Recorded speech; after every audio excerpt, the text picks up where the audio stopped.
Hello, Ram Ram, जय माता दी। शिक्षा अवधि गीत में आप सभी का स्वागत है। तो आज नवरात्रि का पहला दिन है, तो सभी को हमारी तरफ से नवरात्रि की हार्दिक शुभकामनाएं।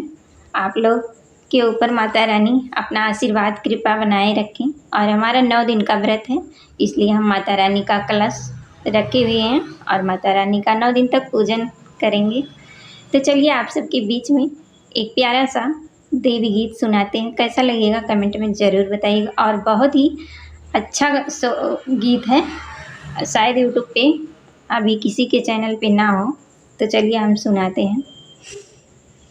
दुर्गा महारानी तोहरवा जबै कलाबा, दुर्गा महारानी तोहरवा जबै कलाबा, या जबै कला हो मैया, या जबै कलाबा, दुर्गा महारानी तोहरवा जबै कलाबा।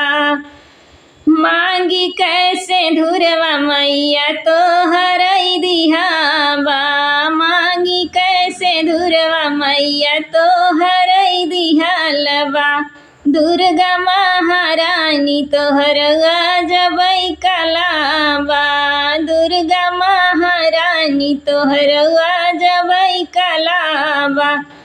आज जबै कला हो मैया, या जबै कलाबा, दुर्गा महारानी तोहरवा जबै कलाबा। आज जबै कला हो मैया, या जबै कलाबा, गोदी के ललनवा मैया तोहर दिहालबा, गोदी के बालकवा मैया तोहर दिहालबा, दुर्गा महारानी तोहरवा जबै कलाबा।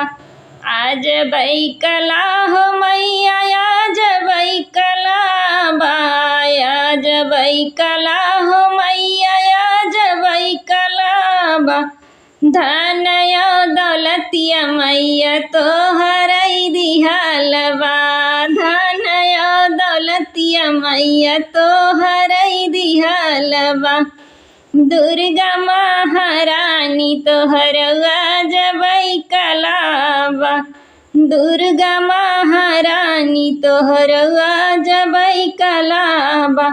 पूतवा पतोहिया मैया तोहर दिहालबा, पूतवा पतोहिया मैया तोहर दिहालबा, दुर्गा महारानी तोहरवा जबै कलाबा। नाव महारानी तोहरवा जबै कलाबा।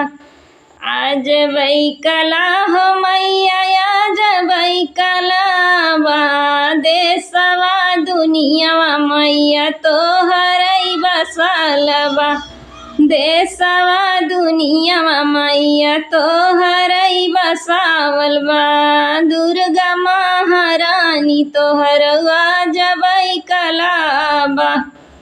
यह हमारा छोटा सा गीत कैसा लगा आप लोग कमेंट करके ज़रूर बताइएगा।